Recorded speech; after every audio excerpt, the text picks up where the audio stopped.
ఆంధ్రప్రదేశ్ ఆంధ్రప్రదేశ్ మాజీ ముఖ్యమంత్రి జగన్మోహన్ రెడ్డి రీసెంట్‌గా వినుకొండ వెళ్లారు. అక్కడ జరిగినటువంటి ఒక హత్యాకాండ, రషీద్ అనేటువంటి వైసీపీకి సంబంధించిన కార్యకర్త మీద జరిగినటువంటి దాడి, అతను చనిపోవడం, దీని గురించి ఆ ఫ్యామిలీని పరామర్శించడానికి ఆయన వెళ్లారు. ఫస్ట్ టైమ్ ఆయన పులివెందుల్లో ఓడిపోయిన తర్వాత పులివెందులో ఒక చిన్న ప్రజా దర్బార్‌లో పెట్టారు గానీ, ఓవరాల్‌గా చూసుకుంటే ఫస్ట్ టైమ్ ఎలక్షన్‌లో అత్యంత దారుణ ఓటమి తర్వాత జగన్మోహన్ రెడ్డి ఈ రోజే ప్రజల్లోకి రావడం అనేది లెక్కేసుకోవచ్చు. అట్లాగే నేషనల్ మీడియాతో మాట్లాడారు.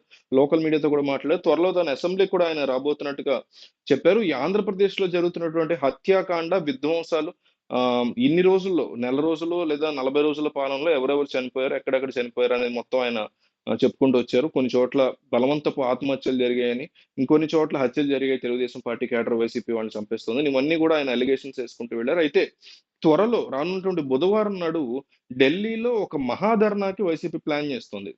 ఆ ధర్నా యొక్క అజెండా ఏంటంటే ద్రౌపది ముర్ము భారతదేశ రాష్ట్రపతి అయినటువంటి ద్రౌపది ముర్ము ఆంధ్రప్రదేశ్ యొక్క పరిస్థితిని అర్థం చేసుకొని ఆంధ్రప్రదేశ్‌లో ఒక రాష్ట్రపతి పాలన తీసుకురావాలి అనేటువంటి డిమాండ్‌తో ఢిల్లీలో ఆయన ఈ రకమైనటువంటి ఒక ధర్నాని చేపట్టబోతున్నట్టు తెలుస్తుంది. అయితే ద్రౌపది ముర్ము దగ్గరికి వెళ్లి మరి ఆ రాష్ట్రపతి భవన్ ఏరియాలో చేస్తారా? లేకపోతే ఢిల్లీలో జంతర్ మంతర్ లాంటి కొన్ని ప్లేసెస్ ఉంటాయి. అక్కడ కామన్‌గా ఎవరైనా సరే అక్కడ ధర్నాలు చేస్తుంటారు. అట్లా చేస్తారా అనేది తెలీదు. సో, 2019 ఎలక్షన్‌కి ముందు ఢిల్లీలో అనేక సార్లు వైసీపీ సంబంధించినటువంటి ధర్నాలు అడపాదడపా జరిగాయి. చంద్రబాబు నాయుడు కూడా ఢిల్లీలో ధర్నా చేసినటువంటి సందర్భాలున్నాయి. ఆ తర్వాత 2019-24 జగన్మోహన్ రెడ్డి గాని, చంద్రబాబు గాని ఢిల్లీలో అడుగుపెట్టి ధర్నాలు చేసేటువంటి ధైర్యాన్నయితే చేయలే. ఎందుకంటే అక్కడ నరేంద్ర మోడీ సర్కార్ ఉంది కాబట్టి.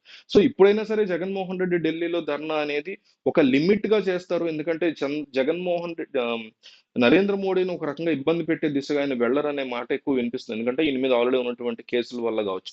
అయితే ఒక ఇంపార్టెంట్ థింగ్ ఏంటంటే నేషనల్ మీడియా యొక్క కవరేజ్ ఈ విషయంలో చాలా స్ట్రాంగ్‌గా జగన్‌కి దక్కబోతోంది. ఎందుకంటే ఆంధ్రప్రదేశ్‌లో ఉన్నది తెలుగుదేశం పార్టీ యొక్క ప్రభుత్వం కాదు. నేషనల్ మీడియా దృష్టిలో అనండి, టెక్నికల్‌గా చూసుకున్న ఎన్‌డీఏ సంకీర్ణ కూటమి ఇది. సో, నేషనల్ డెమోక్రటిక్ అలయన్స్ ఇది నరేంద్ర మోడీ, బీజేపీ సారథ్యంలో ఉన్నటువంటి ఎన్‌డీఏ కూటమికి సంబంధించినటువంటి ఆహ్, ఏదైతే ఈ ప్రభుత్వం నడుస్తుందో ఏపీలో అది ఫెయిల్ అవుతోంది. ఇక్కడ ఓన్లీ చంద్రబాబు నాయుడుకి సంబంధించో ఇంకొకళ్ళదో కాదు. ఇక్కడ ఫెయిల్ అవుతోంది.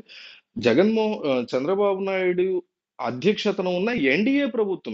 ఆయన ముఖ్యమంత్రి మాత్రమే. ఇక్కడ ఉన్నటువంటి ఏదైతే ప్రభుత్వం ఉందో అది కంప్లీట్‌గా ఎన్‌డీఏ ప్రభుత్వం కింద లెక్క. సో, వాళ్ళ మీద ప్రెషరైజ్ చేయటం వల్ల తద్వారా చంద్రబాబు నాయుడు ఎన్‌డీఏ కూటమిని సరిగ్గా ముందుకు తీసుకువెళ్ళలేకపోతున్నారు.